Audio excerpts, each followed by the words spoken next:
This is SSPTV News, brought to you by Samsung Productions and the Hazleton Standard Speaker. A photography instructor at a local college helped preserve civil rights history in Alabama. He shares his story next. Hello everyone, and thank you for joining us. I'm Ken Carr with your local information. A local church is welcoming everyone to pray for peace after Russia's invasion of Ukraine. St. Mary's Ukrainian Church in McAdoo is open for visitation and ongoing prayer, and a live rosary will be held there on Saturday at 1 p.m. For those who would like to help the Humanitarian Aid Fund for Ukraine, you can make checks out to the Ukrainian Catholic Archdiocese of Philadelphia and send them to the address on your screen, or you can donate online at ukrarchieparchie.us. For more information on all of this, visit St. Mary's Facebook page. Some parents in the Hazleton Area School District questioned why their kids had a 2-hour delay on Friday when school was being held virtually.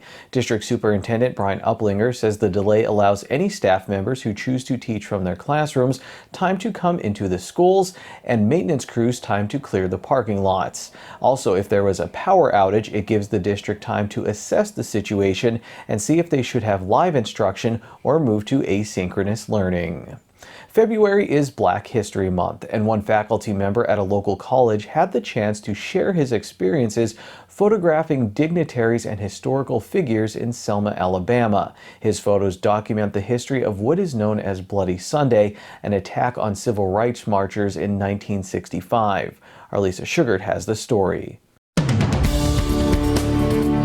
I'm very pleased today to be joined by two members of the staff at Luzerne County Community College, and that is Kristen Corcoran, who is the Director of Student Life and Athletics, and also we have Jim Cavanis, who teaches photography at LCC, but he is also an internationally recognized documentary photographer. Thank you both for being here today. Thank you. Kristen, I'm going to start with you. I know there's been quite a few activities and events happening to celebrate and educate about Black History Month. So tell us a little bit about that. This month we planned a program around Selma, the movie that documents the voting rights in 1965. We asked Jim to come in and help us with some of his photography and the research that he's done. And we are also planning a Black History Month bingo virtually for all of our students who want to participate. Kristen, why is it so important for Luzerne to do this? It's important because we need to be able to represent all of our students here, and we need to be able to recognize the history of all of the different diversities that are part of the Luzerne County student population. Now, Jim, you teach photography, but your resume is spectacular. As we said, internationally recognized documentary photographer. So you have photographed dignitaries and historical figures. So tell us what it was like presenting this program to the students at LCC. Well, I've been traveling to Selma now for over 20 years documenting this history. And so at this point in my career and what I've been doing, I really feel like it's an obligation to share this part of our nation's history so we don't repeat it. And one thing that I tried to emphasize today to the students was that each of us has an opportunity to create positive change in our communities, our schools, whatever it may be. It will take great courage and sacrifice, and it certainly should be nonviolent, just as the civil rights movement of 1960s was. But I really wanted to make sure that they understood what happened and their responsibilities. Do you find that the students are well educated on this subject matter, or are there many that are not aware of it? I wouldn't say just students. I think general population really doesn't know this history. I've been doing exhibits and lectures on this for some time now, and I'm always surprised at how often people come to me and they knew very little about it. So tell us about what the program entailed today for you, Jim. What was the message you really wanted to convey? Well, today brought back a lot of memories. I haven't been able to get to Selma for 2 years now because of COVID. And it let me tell some stories about maybe some people in history that the students wouldn't find in a history book, but that I think are important figures and names that they know.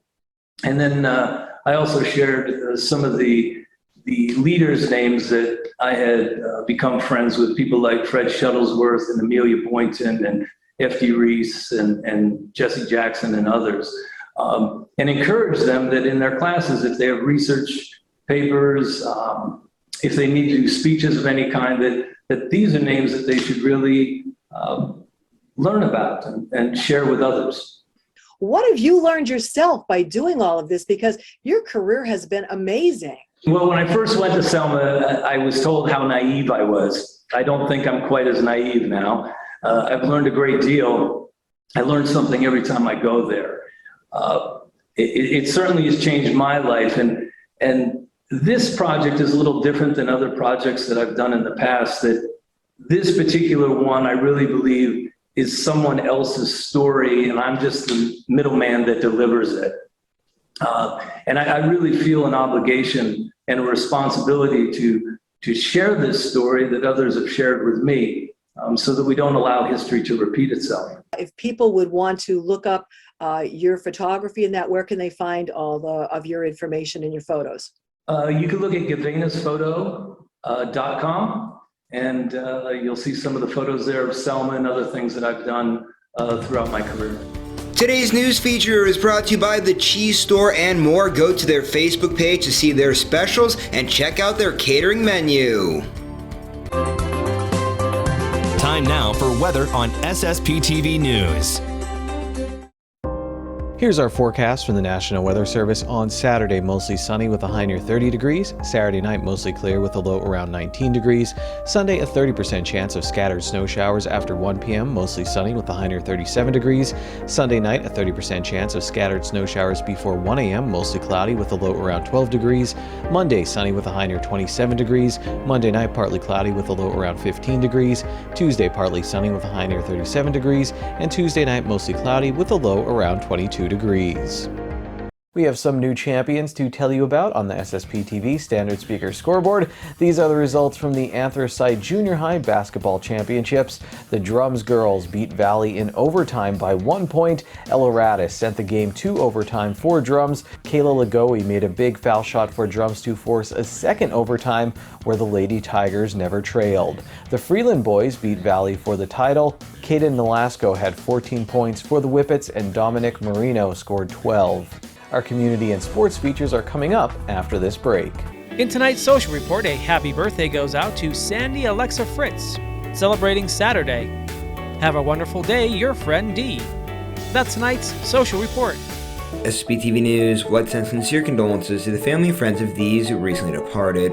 Joseph S. Clacka, age 82, of Quakeake. A funeral service will be held on March 19th at 11 a.m. at the Stanley and Lasky Funeral Home. Friends may call on March 19th from 10 to 11 a.m. at the funeral home. John R. Koch, age 79, of Drums. A funeral service will be held on Tuesday at 11 a.m. at the Harmon Funeral Home in Drums.